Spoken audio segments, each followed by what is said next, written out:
Ecuador president's aid convoy attacked, officials say. A humanitarian convoy led by Ecuador's president, Daniel Noboa, was attacked and 17 soldiers taken hostage on Sunday night, according to a government spokeswoman. Carolina Jaramillo said the convoy, which included UN and EU diplomats, was delivering aid to affected communities during a national strike when ambushed by about 350 people who attacked it with Molotov cocktails.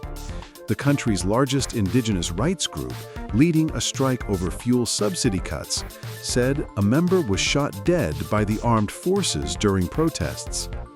The UN Human Rights Council's regional representative, Jan Jarab, called for an urgent dialogue after the acts of violence and a probe into the death and injuries. They resist Ecuador's progress and chose violence, Noboa said, referring to the armed protesters. Ecuador cannot go backward. He said the Italian ambassador and top Vatican diplomat in Ecuador were traveling with him, alongside delegates from the UN and the EU. Italy's ambassador to Quito, Giovanni Davoli, confirmed the incident. In a statement, he said he was unharmed, adding he strongly condemns this terrorist act directed against Ecuador's head of state. According to Jaramillo, the convoy was delivering aid to affected communities during the national strike. She added that 17 military personnel were kidnapped and their whereabouts is unknown. The attack took place in Cotacachi, Imbabura province. The Ecuadorian armed forces have accused protesters of injuring 12 soldiers and holding 17 others hostage.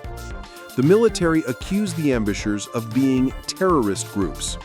Sharing graphic images of soldiers with blood on their faces, they warned acts like these will not go unpunished. Jaramillo said the people responsible did not represent Ecuadorians, but were criminals. Violent clashes have broken out in Ecuador over a sharp rise in fuel prices. The country's largest indigenous rights organization, Confederation of Indigenous Nationalities of Ecuador, CONAI, had called for an indefinite national strike to protest against the president's move to cut fuel subsidies. CONAI said one indigenous community member, Efraín Fuertes, was shot 3 times and died in hospital in Cotacachi. They described his body as riddled with bullets in a post on X, calling it a state crime perpetrated under the orders of Daniel Noboa.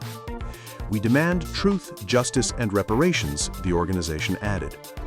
In a separate post, CONAIE denied that they were terrorists or criminals and said the true terror is imposed by the government with its repression. Ecuador's police and armed forces have not commented on the allegation of Fuertes' death. Ecuador's prosecutor's office said it would open an investigation into the alleged death. A state of emergency has been announced in 8 of the country's 24 provinces and a nighttime curfew in 5 of them. President Noboa has claimed that the Venezuelan cartel Tren de Aragua was behind the demonstrations and warned protesters who break the law will be charged with terrorism and go to prison for 30 years. CONAIE have led demonstrations that overthrew 3 presidents between 1997 and 2005. That's all we have to say for now. Stay safe until we meet again.